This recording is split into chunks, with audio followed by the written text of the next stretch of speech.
You told you about that? No, you told me about that.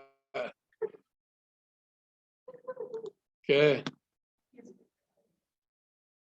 Yeah, I like basil.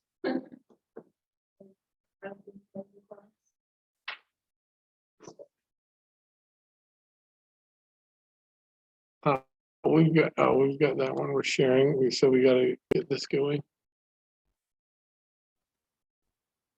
Come on, get the.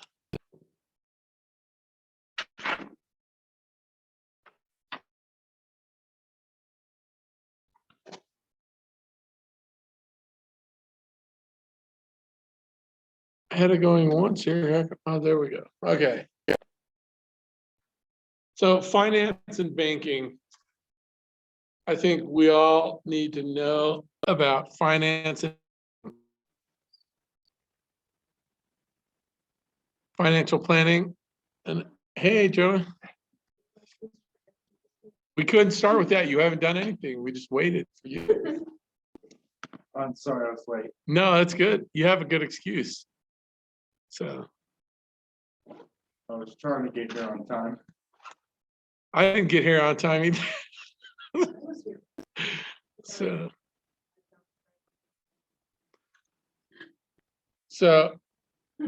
we're going over these different things for finance, and we'll talk about this. So financial management is just kind of how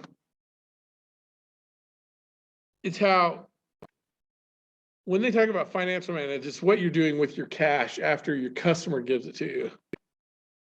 And then how you keep your business running with that money. So money really is the blood that keeps a business alive. If they run out of, I should say cash is the blood that keeps a business alive. And if they run out of cash, it's over. You're dead. And so you have to manage that. You have to make sure that you have cash. So they've got all these things, budgets and controls, cash flow, managing that, planning how you're going to spend your money, where your risks are, going to handle all of that. So, and you are in charge of your own financial management for the most part. So, and we all need help. So there's people around that can help us with our finances. So you need to find someone to help you to really look over what you're doing.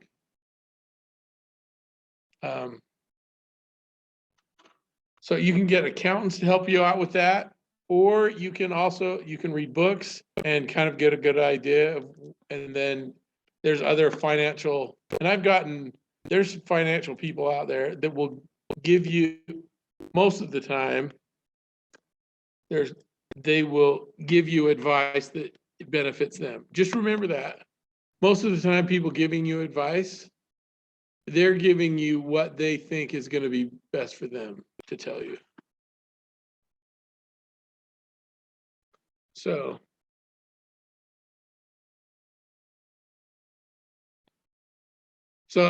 we have some big words here. There's solvency. I don't know why they come up with these words. Solvency just means that you can pay your debts, which means you have money to pay your debts.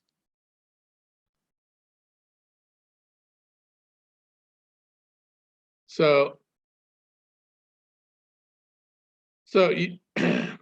for companies need to have financial plan, you all need to have a financial plan. Because if you don't have a financial plan, you're not forecasting things. You're just gonna blow it all away. We will spend it all. We do. That's what I do, is I spend all my money unless I do something with it. You may have heard the term pay yourself first. So how can all of you pay yourself first? What do you do?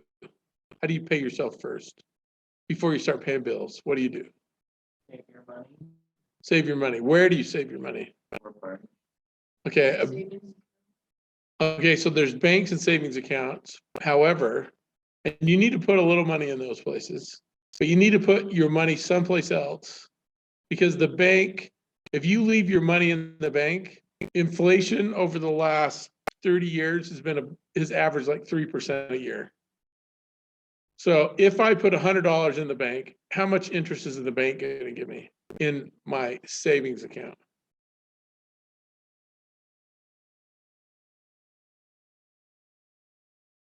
They may give me 1%. I'll be lucky to get 1%. Let's just say for argument's sake, they're giving us 1% and inflation is 3%. So at the end of the year, if you put in, you put in $1,000, how much is that $1,000 worth at the end of the year if inflation has been 3%? What's it really worth? The bank gave you 1%, inflation took 3%. So it's so it's like 900, and so if they took 3%, that's like $30. So it's really $980 you'll have at the end of the year. If you don't do it, if you leave it in the bank. So the next year, so you just take off 20% or take off the 2% every year. So in 30 years, it's taking 2% every year. How much is that? So it's roughly like $20 a year off of your money. So Why does the banks charge you though? they're not charging you. Oh.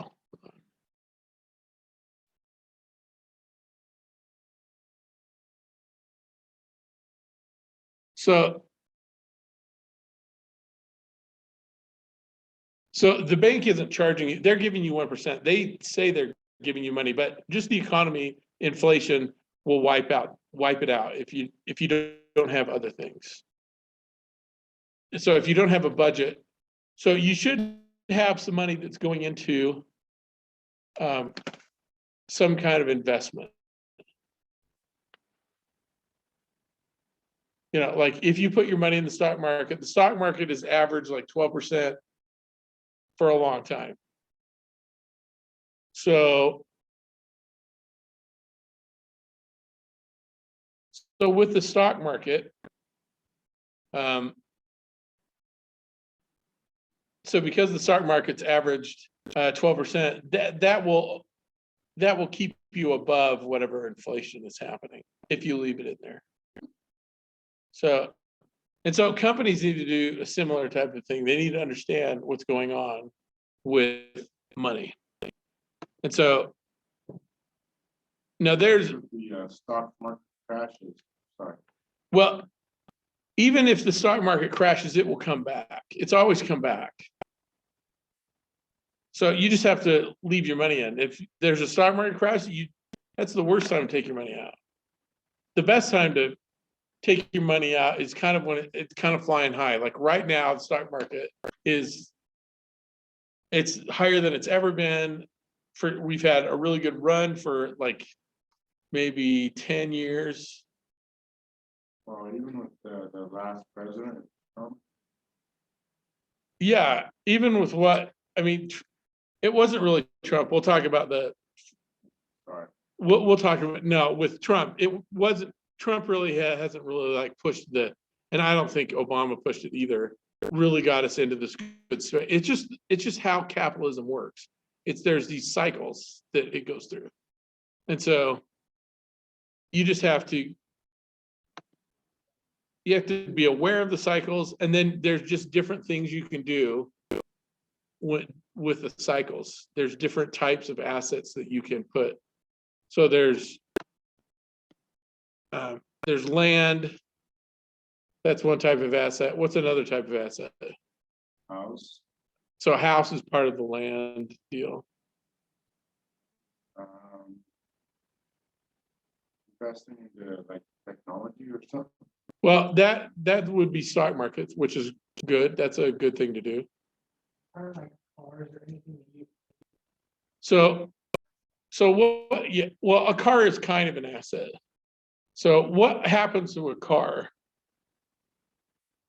Depreciates. How quickly does it depreciate? Pretty fast. Like if you, let's say you go buy a brand new car, drive it off the lot, and you try to, and the next day you go back and you try to get the dealership to buy it from you. Well, they will buy it from you for how much less? Yeah, something like in the range. Your best deal is they will give you $2,000 less than you paid for it. I mean, your worst deal, it's going to be like $6,000 or $7,000 less.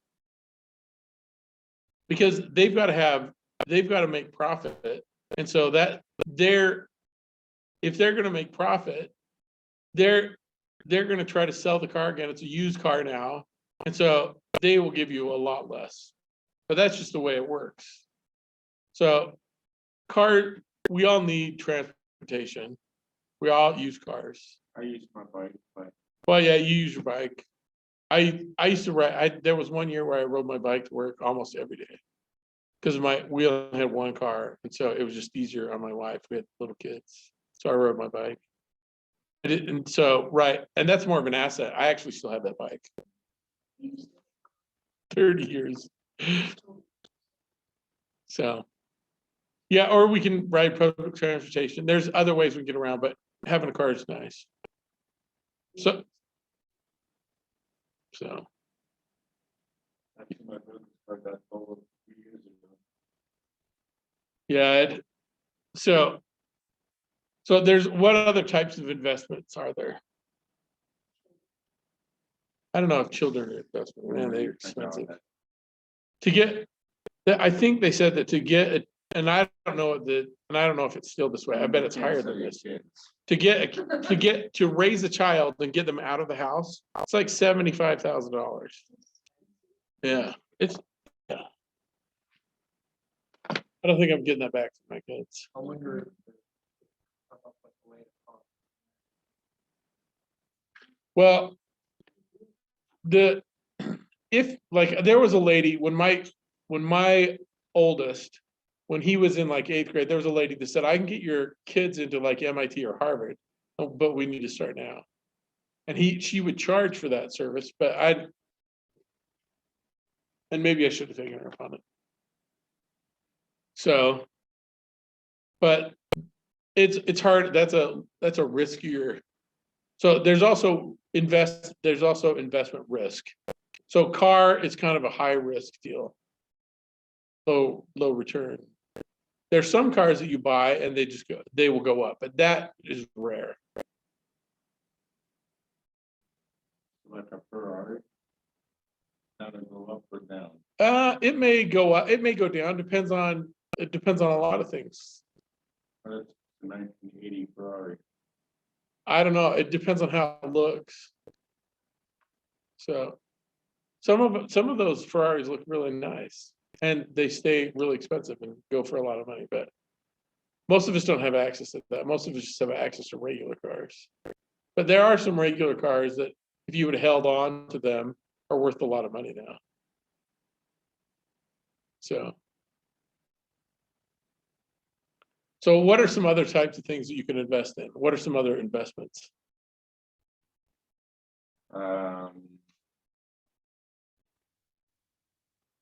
Your business.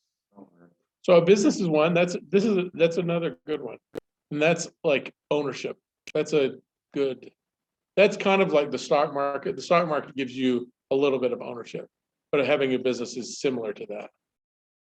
What are some other things? Okay, we talked about land and housing.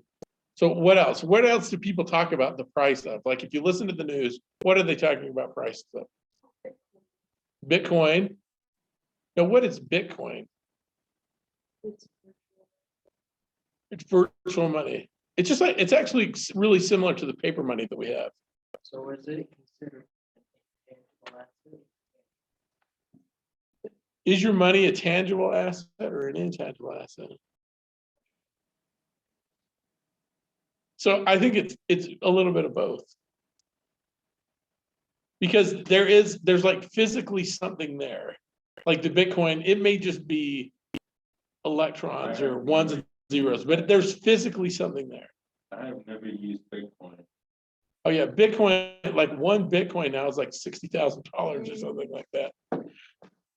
So I mean, Yeah. I've heard that you could get $1 out of Bitcoin. yeah, there's different strategies with, and it's not just Bitcoin. There are thousands of cryptocurrencies. So, and eventually we will just be cryptocurrency. That's what will happen eventually. And so we've got that, but what's another kind of, we're talking about Bitcoin and dollars, what other things? Remember, there's these investing apps that I'm not sure if they're scams. One of them is like Acorn. Acorn is good. My son uses Acorn. Acorn's a different thing where they just, like on every purchase, they round up a few cents and put that into something. And then once you get to a certain level, then you can start buying shares of stock or fractions of a share of stock. So, okay, so I'm just going to say this: gold and silver. So, when I was your age, I thought that's the dumbest thing in the world. Why would someone buy gold? Can you do anything with it? Can you eat it or drink it? Can it keep you alive? I mean, you could eat it, but it's not really going to help you survive. I mean, realistically, you can, because people do put like gold leaf on their hamburgers or whatever, charge like $1,000 or, crazy things. But the interesting thing about gold is throughout history, people have always seen gold as holding value, even though it has no real value. People think it's scarce, and there is a certain amount of scarcity with it, but there's value. And then for regular people like us, we can invest in silver. Silver is a similar type of a thing. I don't think silver will ever be worth nothing. Same thing with gold. I mean, if the world's going to end, yes. Like if there's some catastrophic meteor that's going to hit the Earth, solar flare, something like that, then nothing really matters. Nothing is really worth anything at that point.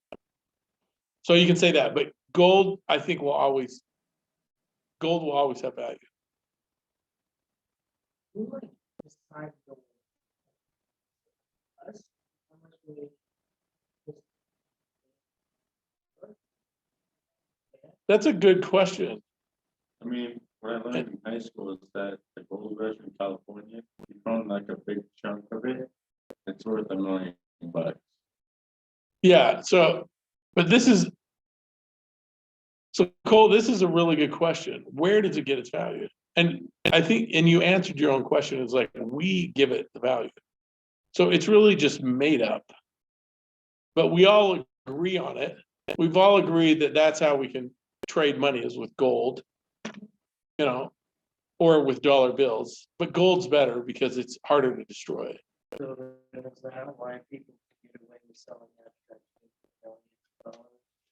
So abstract paintings are a different thing, but that is another form of investment. But yes, that is exactly why they can sell them for $1 million, because we all just agree. But when we say we agree on it, someone just said, okay, I'm going to sell this, and they bid up the price to like $20 million, and somebody buys it, and then we all agree, because he bought it for $20 million, it's probably worth $20 million.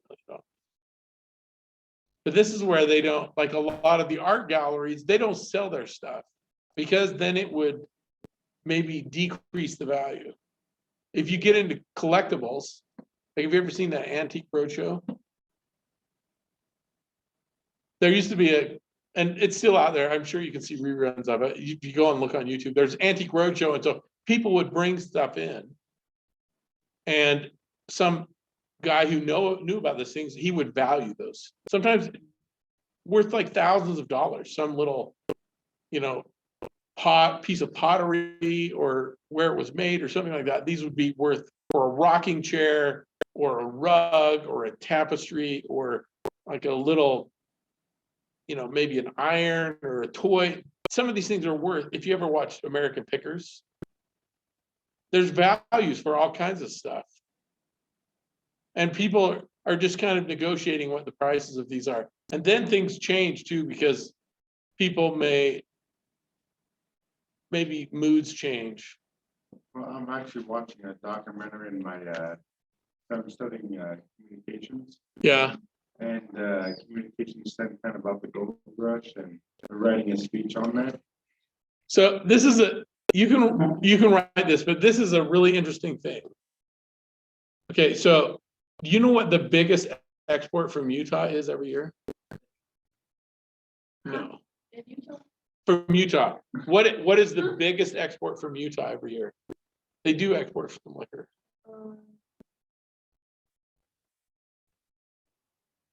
We're talking about the gold rush in California. Why would I ask that question? Gold is the biggest export from Utah every year. For real. Yeah.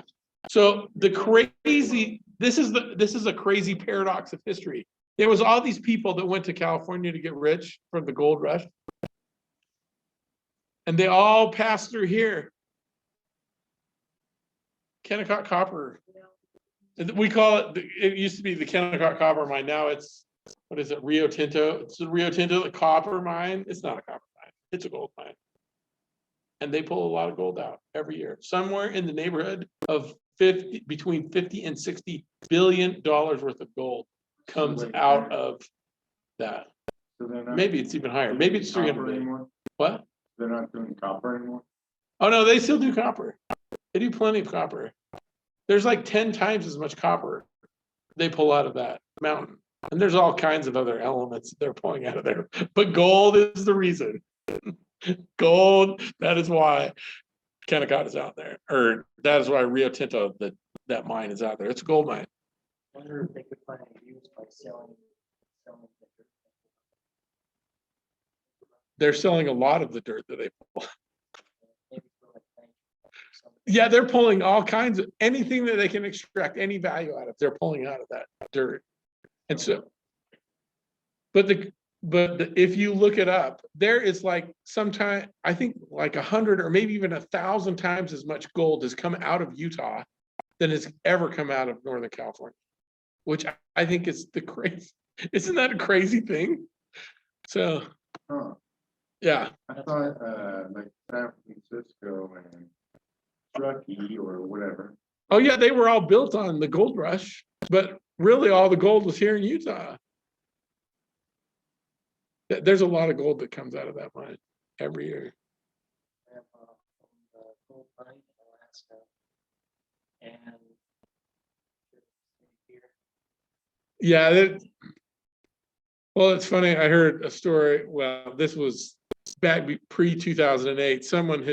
Someone's family had left in like the early 70s to move to California and sold some property in like Hurricane, Utah, a little town outside of St. George. They should have just stayed because the property that they sold, something worth like $20 million now. They should have just stayed in Hurricane. But anyway, those types of things. That's kind of interesting too. I'll actually have to put that in there. Yeah, but yeah, you need to put that in there. Find out exactly what the ratio is. I may be exaggerating when I say 1,000 times as much gold, but so I'll actually have to look it up from them and ask questions about them a little bit too. yeah. So one of the financial things is borrowing money. There's short-term and long-term financing off. What is a short-term loan for a business?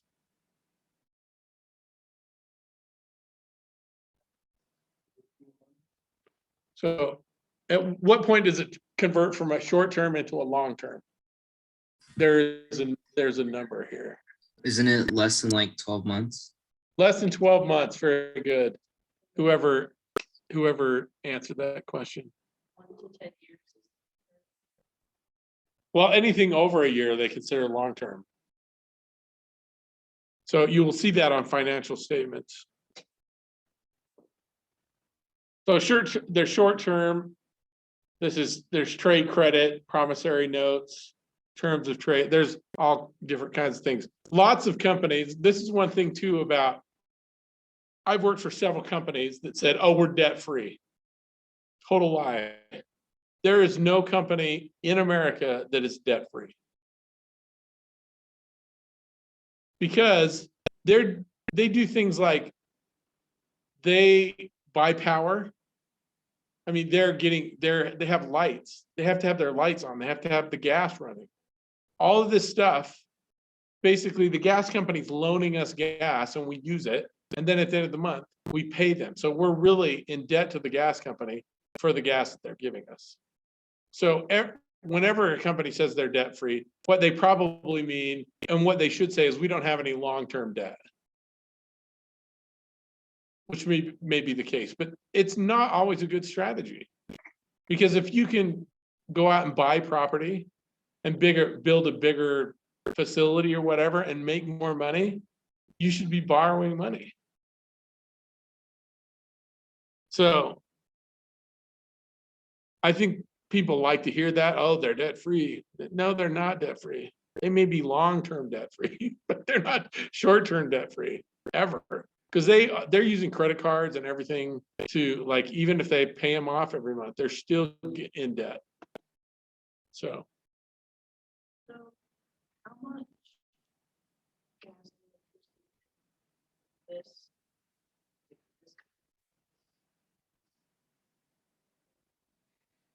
I don't know.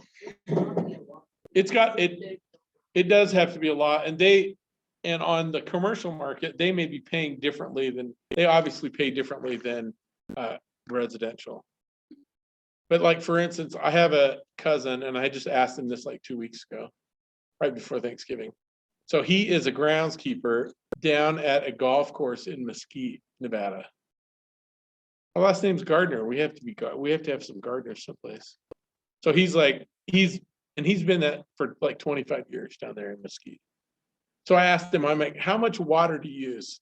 He's like, my average water usage every day is 1.2 million gallons of water.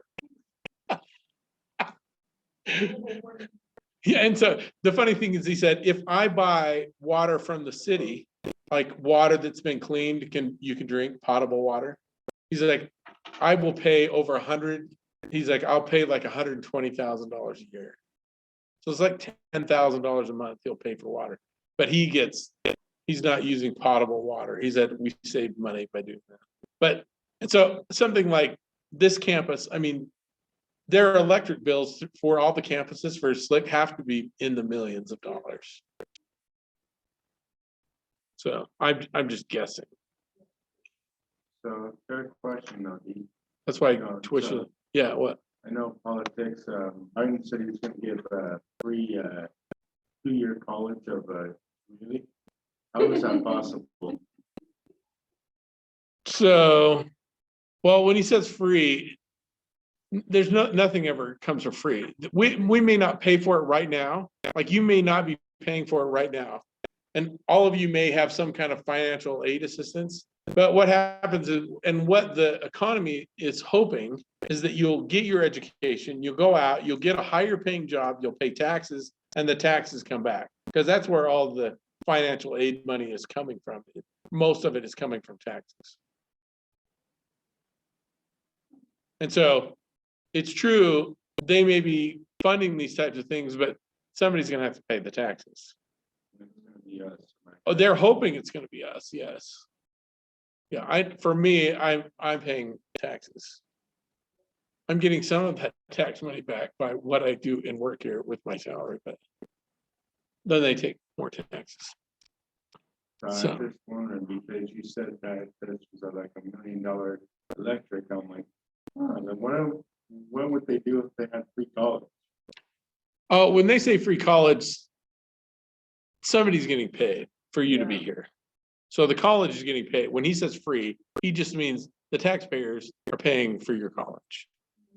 That's the way he really should, but he's never gonna say it that way. It sounds so much better when you say it's free. You don't have to pay anything. Not now. Sorry, I was just trying to make sure I was getting something right. No, you're right. I mean, it's just the way they talk about it, but that's how this thing. Why is college so expensive? What are they paying for? This is a good question. So, so economics, if you have any of you taken an economics class yet, there's economics. So this is the economics of the deal. So like student loans, you cannot declare bankruptcy on student loans. And so it's like guaranteed money. And so anybody's willing to loan on student loans because it can't be defaulted on. The government will cover that. And so what happens is it's like an unlimited the way the schools look at it is it's an unlimited amount of money that they're going to get. So every year because the banks will loan way more than they should.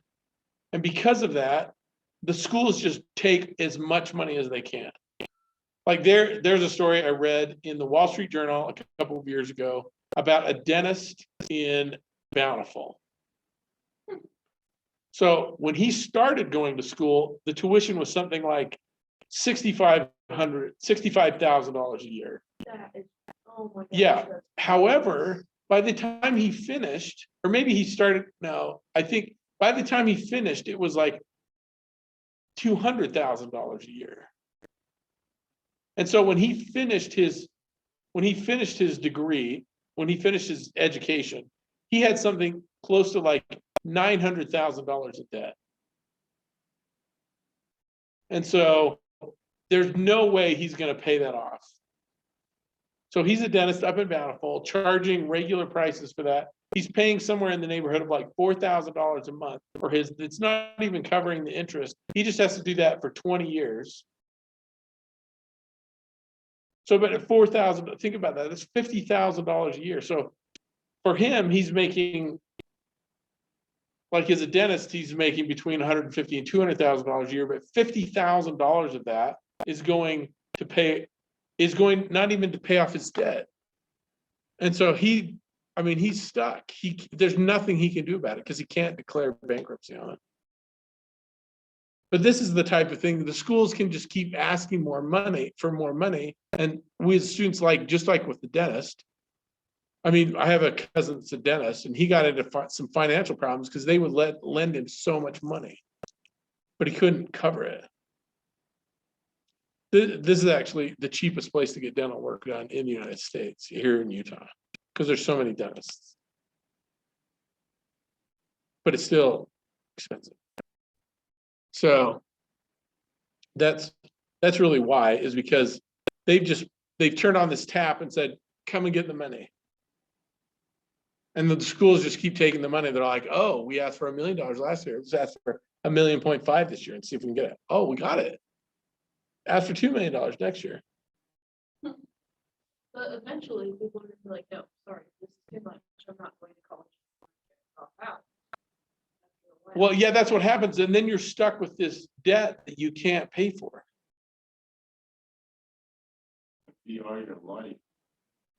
Well, for 20 years, it's basically People will be like, I'm not going to college anymore. Yeah. I go to college for 4 or 5 years, 20 years of debt. yeah, yeah. I mean, the funny thing with me is I have to teach at Slick to pay my student debt.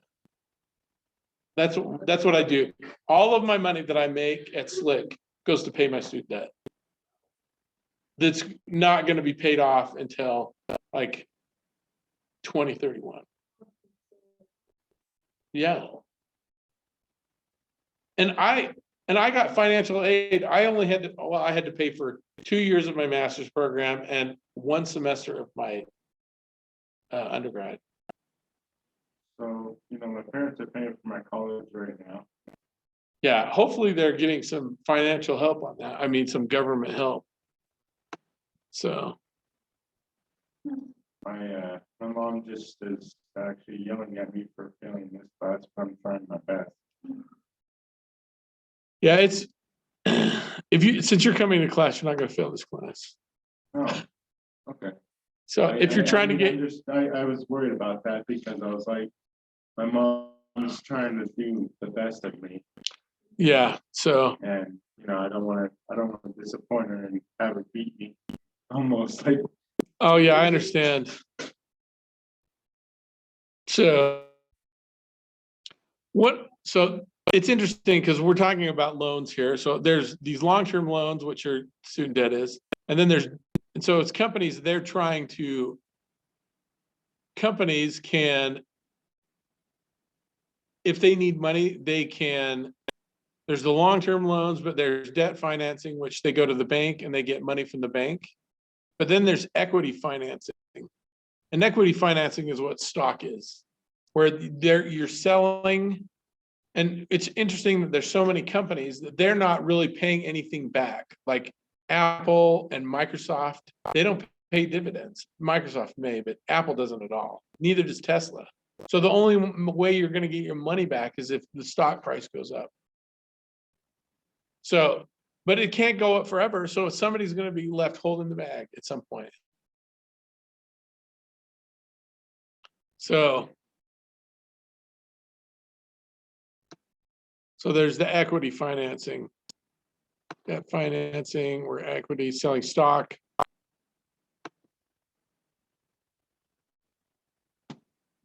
Cost of capital. So here's how they're talking about selling. And this is what companies are trying to do when they try to go public.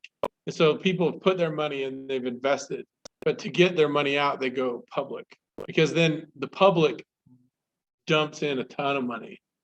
And the people who started it, that's when they decide they're going to take some of that money and just leave.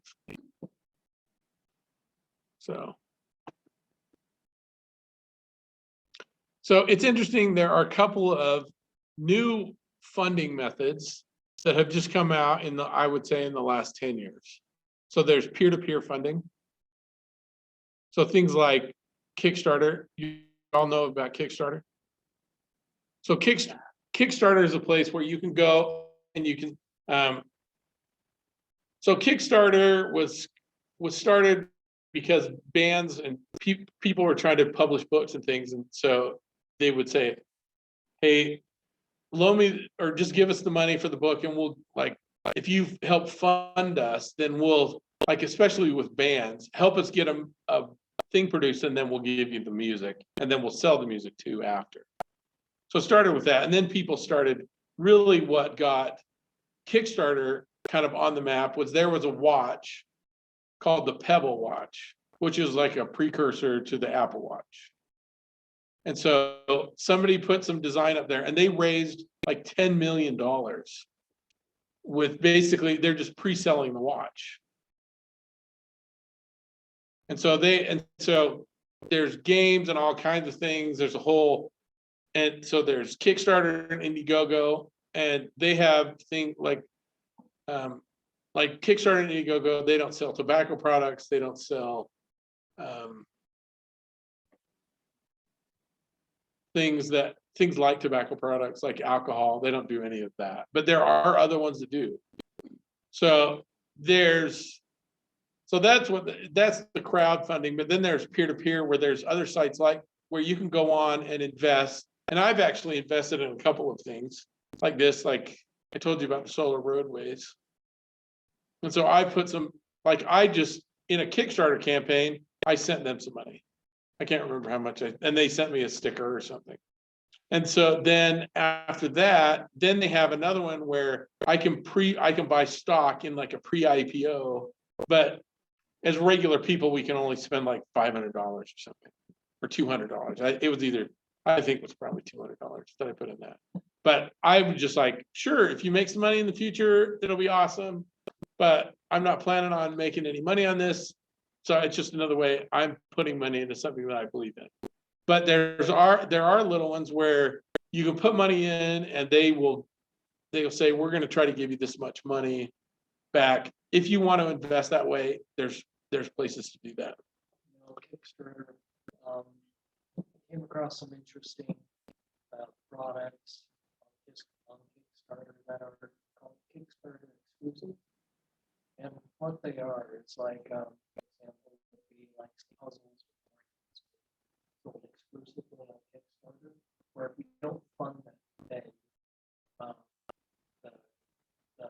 product is only there for a limited amount of time. So it's pretty much a specialty item. If you Right. don't fund them, we'll never.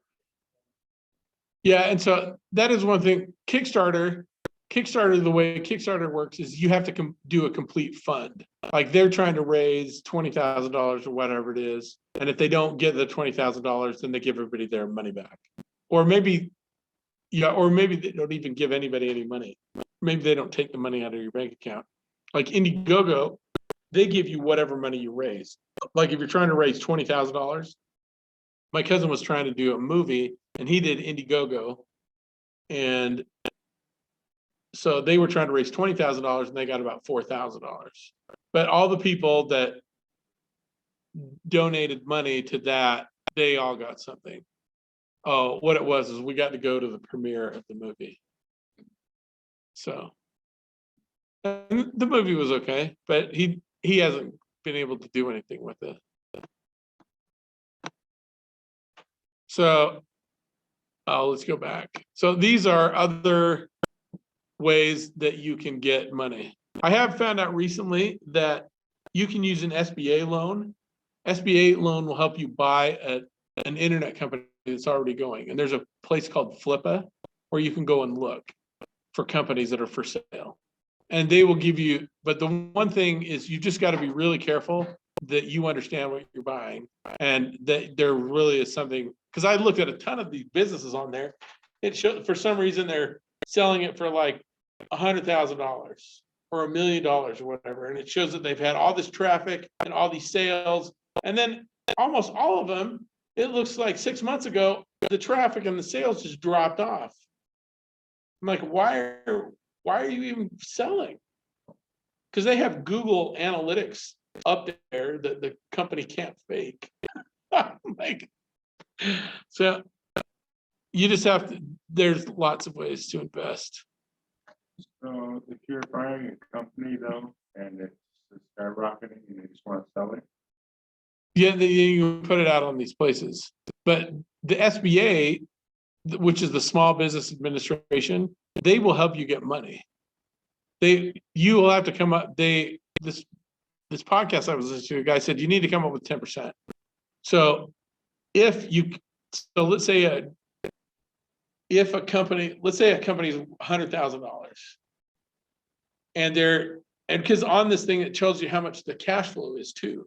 So it's 100,000, the company's for sale for $100,000 and they're making like $3,000 a month. So I have to come up with 10%. So I'd come up with $10,000. And then, so I'm borrowing $90,000 and that has to be paid off in 5 years. And I'm not sure what the terms would be, but the $3,000 should easily cover what I'm buying for if it can sustain that $3,000. And then if I'm smart and I can do some other kind of advertising or something, and I understand that market better, then maybe I can make a little bit of extra money on it.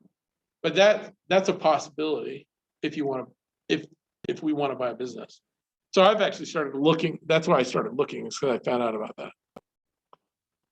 so I used to work at a company called Seascape Golf Course. Used to be a banquet dishwasher there, busy every night, almost on weekends, weddings, and I actually saw my buddy actually there. His sister was getting married.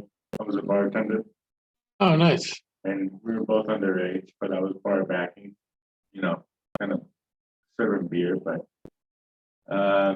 he was like, "How much would it be to buy this place, I'm like, probably $30 million. Yeah, it's hard to say. If it's bringing in a lot of money, it can be worth a lot of money. So, I mean, I used to dishwash for them there too, at night when there was a banquet. And I just found another dishwasher, I just said, good luck, man. so, so here are some characteristics of money. It's portable. You can divide it. It's durable. It's unique, and then it's stable. Like that's why gold is, because all of these things, you could do all of these things with gold. It's hard to counterfeit gold. I mean, it's hard to imagine somebody thinking of a less durable paper. Oh, yeah, that's true. So here is 3 functions of money that you should just remember. This is, it's a medium of exchange, it stores wealth, and it's a standard of value.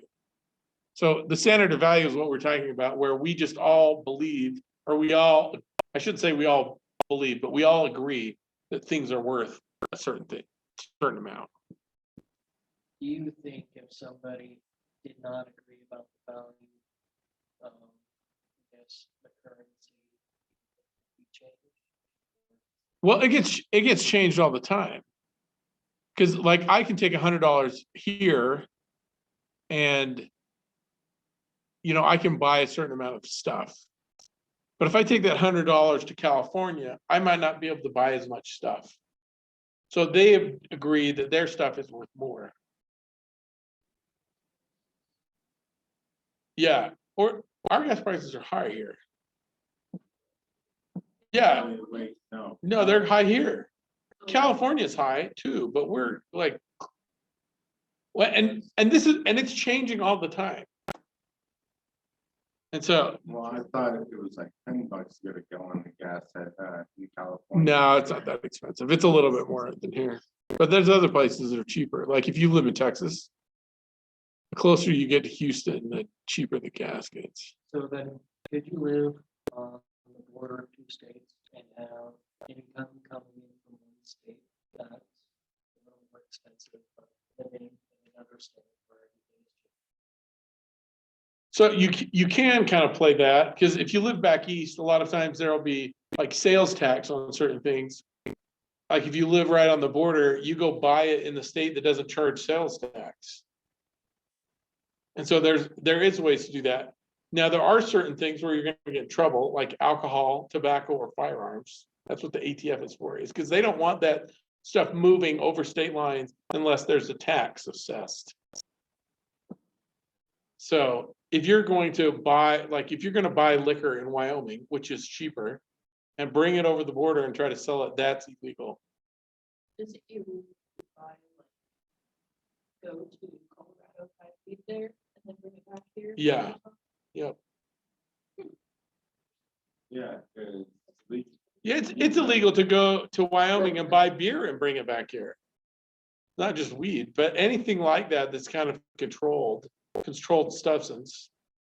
So, because I lived in South Carolina for several years, and I had one of the guys that I was working with, he moved to New York, and he came down, we were working for the same company, and he came down and he was a smoker, and he bought like a whole case of cigarettes. He's like, it was like $2.50 a pack in South Carolina, but it was like $12 a pack in New York where he was living. And so, but it's exactly the same cigarettes. And so this is where. Wouldn't you get arrested for bringing back Negro Modelos from Wendover to over here? Yep. Well, probably if you're just bringing over a case or something, you're probably not going to get in trouble. But if you go buy a keg, I mean, that used to be the big thing. Is my cousin, when he got married, they all went to Wendover and got a keg, brought it back, and smuggled the keg back from Wendover. I mean, this is years ago, like 20 years ago. So, yeah, but that's a really good question. Zach, about that, the standard of value, it does change from place to place. So if you're gonna buy a keg and just stay in Wendover, just buy the keg and do a keg. Yeah, well, you can do it there, but a lot of people like, you know, buying a case of beer or a couple of bottles of wine or something like that, you're not gonna get in trouble for it. It's when you try to bring a whole truckload over and sell it. That's really when you're gonna get in trouble. So, You know, something funny, I used to work at a thrift store, and somebody donated a bunch of stuff in this box, in this marijuana box. I have no record, but they just donated it. It's just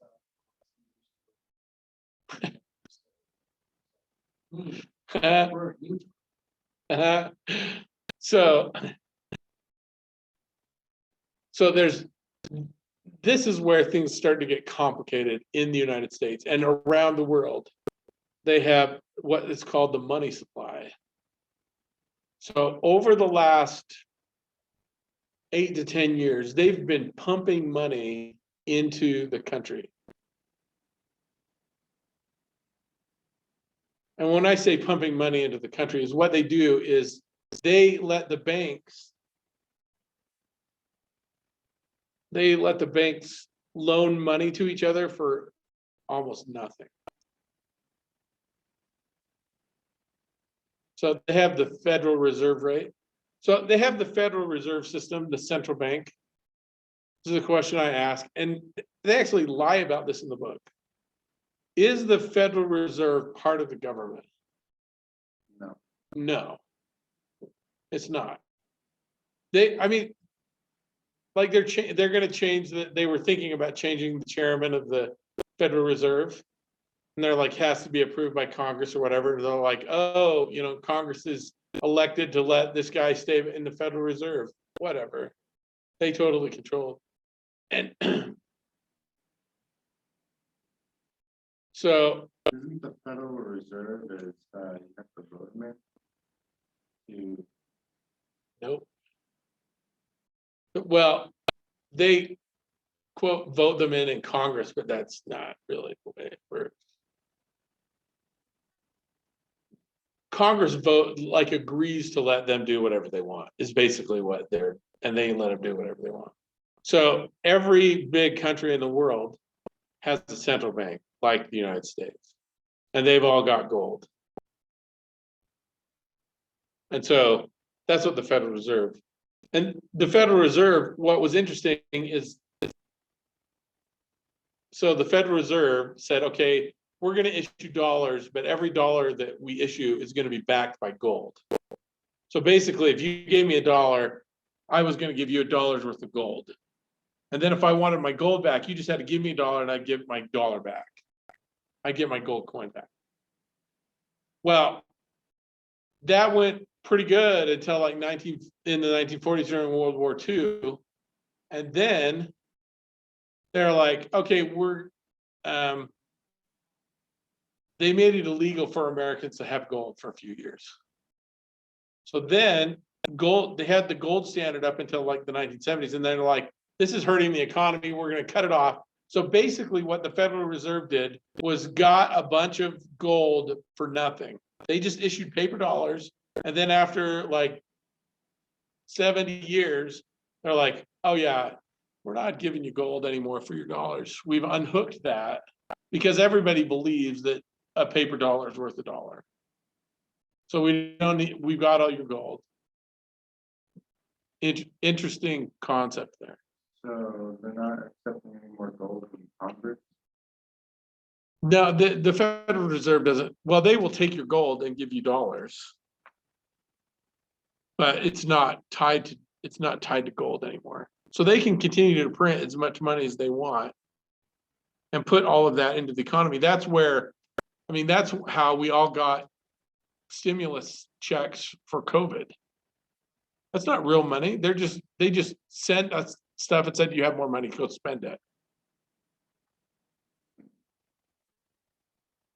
Well, I didn't get my first one, so. Yeah, so somebody's gonna have to pay for it at some point. How come we're I never understood why America has so much debt, but yet we keep giving out money like it grows on trees. Yet we're in thousands and thousands and millions So- of This dollars. is actually It- a really interesting thing is because I, the government is actually saying that we need to stimulate and we need to make sure the people get fed or. well, the government is not giving us the money. The Federal Reserve is giving us the money. And so the country owes the Federal Reserve that money. That's where that's coming from. But they're just making it up. Oh, I didn't know And that. yeah, Well, I think you mentioned that the bill we used to only print as much money as we had like gold. yeah, that's what I said. They stopped that in like 1970. Now they print. Just to have money in the economy. But and when they say print money, it's not even printing money anymore. It's just saying there's this much money available for people to take, and we'll loan you this money. But they don't even really have the money. And so we'll see what happens how it all works out. I thought it was like a Biden administration or like. the No. Trump administration. No, it's the Federal Reserve. It's the Federal Reserve playing around with the monetary policy. And the Federal Reserve, the US being in as much debt as they are, and there's different ways to look at the accounting, but it's not like a regular person. One of the ways they can shrink the money supply is kick inflation up. If they kick inflation up, then what happens is all the money in the market is just worth less now. So it will buy less. And which we will have some problems with inflation at some point. So, So I thought it was like the Biden administration or Trump administration saying that, okay, we're gonna give you money for this COVID bullshit that's going on. I'm so sorry. right. Well, COVID really has killed more people than should have been killed. Because I've looked at the numbers, and there's like in 2021, at least with the preliminary numbers, 2020, 500,000 more people died in the United States than should have died. I'm sorry to call it bullshit, but Well, I think the one thing is I kind of think it's appropriate to call it that because there's all kinds of craziness going on. I mean, we've got the stimulus thing and they're pumping money into that. You've got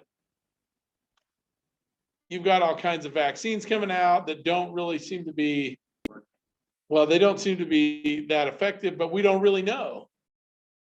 Because, okay, I don't know anybody who's actually gotten the vaccine and died. But the vaccine, I just haven't got my booster. I know. So, but I do know several people that didn't have the vaccine that got COVID and died. Actually, friends of mine. They were both, one of them was 60 and didn't seem to have any other underlying complications. My dad got COVID and was in the hospital. Well, he was sick for a week. He went to the hospital. He was in the hospital for a week. And then he said he's still wiped out from it. But my dad is 78. Well, too bad because we were doing a speech about COVID or whatever. Didn't that to shove a tooth down his.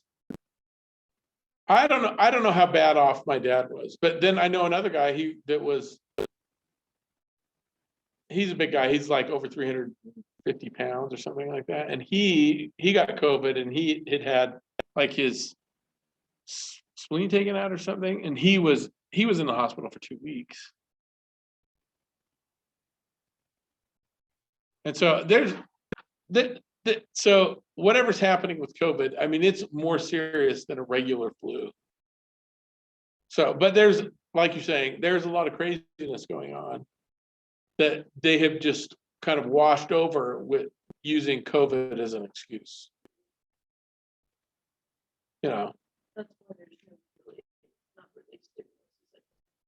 yeah, we'll have to see what happens. I mean, we still have to be at least a little bit more afraid of COVID than we are of like the regular flu, because it's harder on people. So, but I'm not really sure.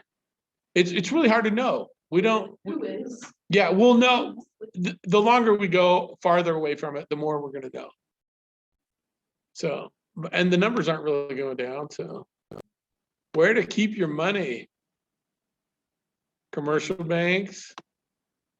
Talking about checking and savings. There's the CD, the certificate of deposits.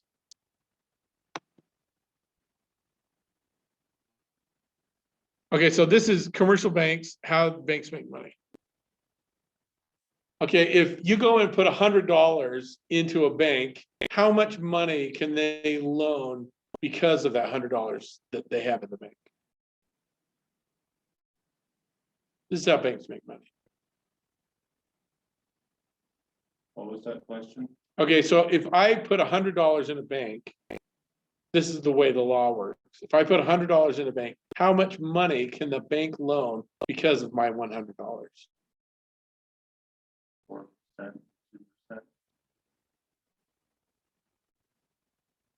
The bank can loan $800 for every $100 that I put in their bank.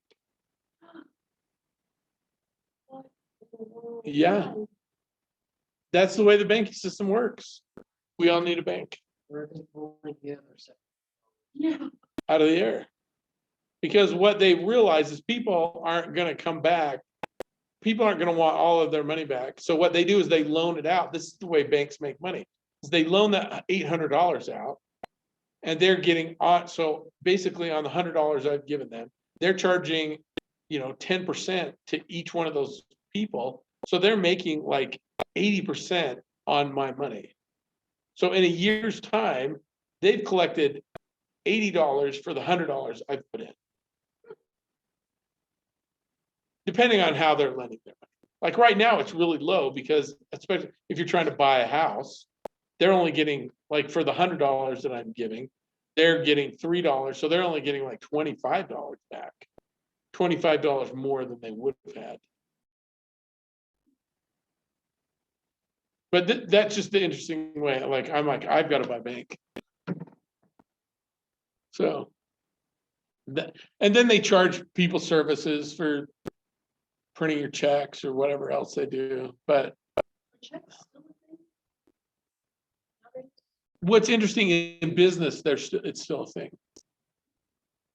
A lot of companies still have like a business checking account because it's like it's, so if I do a service for somebody and then they pay with the check, then I may have cash for an extra couple of days because of that check. So a lot of companies are still kind of, Well, Smith's is actually still doing checks. yeah, yeah. I used to work for Smith's, I used to be a cashier. So there's banks and then credit unions and savings and loans.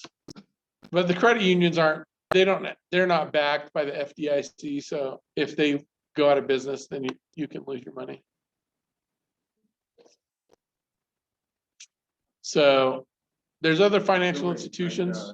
Let me ask this, Zion's Bank, Yeah, is that like a credit union or is that like a It's a- normal bank? it's a regular bank. Okay, so- so I won't lose my money. You won't lose any money now. Like that places like Cypress Credit Union, First. Yeah. Those ones. And they may have some kind of, they may be back a little bit more, maybe not, I'm not sure. So, I used to have a credit union called Bay Federal, and before I pulled my money out, after, sorry, they closed down. So I was actually happy I got my money instead of. yeah, so here's the FDIC and it's 250,000 now. It used to be 100,000 when I was younger.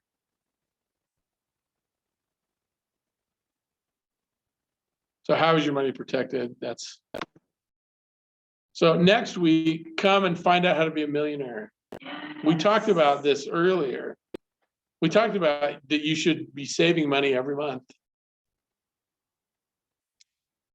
So I get paid every 2 weeks and it's like $485. How much should I be saving of that? we'll talk about that next week. I'm not really sure, but let's look and see what you should be saving That'll be next. next week. Yeah. So thanks everybody for joining. No, I usually like going out to a bar once in a while and just chugging